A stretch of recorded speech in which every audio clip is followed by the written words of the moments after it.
Hi, I'm Annabelle. And I'm Sophia And Gracioni. this is week 6 of our 20% Project Weekly Talks with Belle and Soph. Yeah, isn't it? Is it not? Yeah. I don't know. I think it's week 6. It's week 6. All right.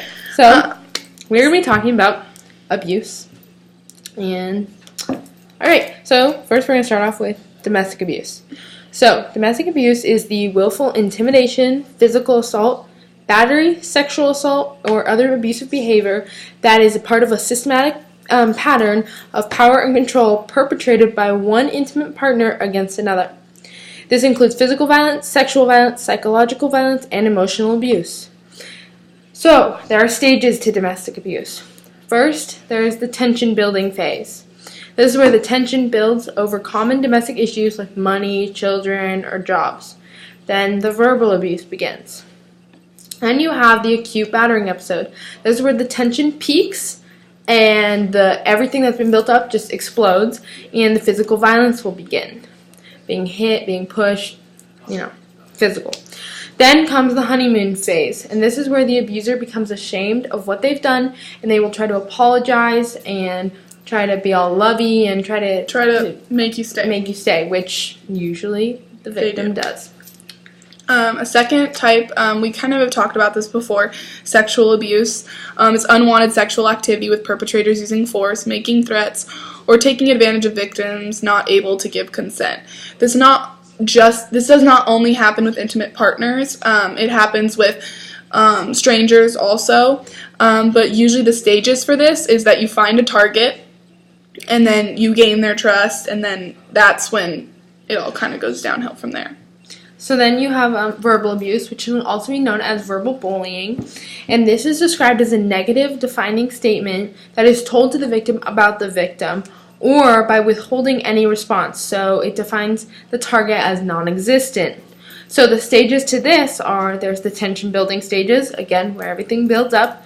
There's the abuse stage, so it's where it's verbal abuse. So like name calling, shaming, they call out against their target. And then there's the remorse stage. So they're sorry for what they've done. They give up. They try to be, it's the honeymoon phase. So they want to apologize for everything. They want you to be like, they think that you love them, but they don't. So verbal abuse can be unpredictable.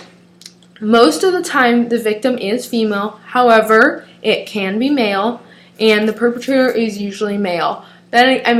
That's what you see a lot because those are mostly the stories that you hear, but there is always the male perpetrator and always the female perpetrator as well. It just depends on the situation. You see it both ways, but it usually does happen with females. Some categories of this. One category of verbal abuse is withholding. So in a marriage, it requires intimacy, and intimacy requires empathy. So if one partner withholds information from another and feelings, then the marriage bond weakens. And the abuser who refuses to listen to his or her partner denies their experience and leaves her isolated, so she's left alone. Another category is countering, which means this is the dominant response of the verbal abuser who sees their partner as an adversary. He's constantly countering and correcting everything she says and does. So they only think they're right. And so they're just going to keep on correcting, and that is a form of verbal abuse.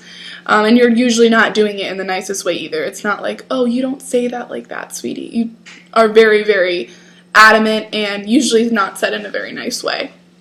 Another category is discounting. And this is like taking a $100 item and reducing the price to 1 cent. It can be the most insidious form of verbal abuse because it denies and distorts the person's actual deception or perception of the abuse. And sometimes verbal abuse is disguised as jokes and people think it's just funny, but then the person that it's being joked about or said to doesn't always feel as comfortable as they just go along with, and that is a form of verbal abuse. Another one is blocking and diverting, which is when the verbal abuser refuses to communicate and establishes what can be discussed and withholds information. And the last one is accusing and blaming, and the verbal abuser will accuse his or her partner of some wrongdoing or some breach of basic agreement of the relationship and just flip out on them, and that can also be really, really scary, and that's a big one also. And judging and criticizing, which kind of goes along with the discounting, but they judge the partner and, like, if you are in an intimate relationship with someone, you're telling that person things about themselves in a very critical way, like, you're too fat, you need to lose weight. Stuff like that. So it's technically a form of bullying, but it's also considered verbal abuse. So if you ever notice this, or you yourself need help, or you see a friend who needs help, there is a website you can go to, and we will put it down in the link. We'll put the link down below.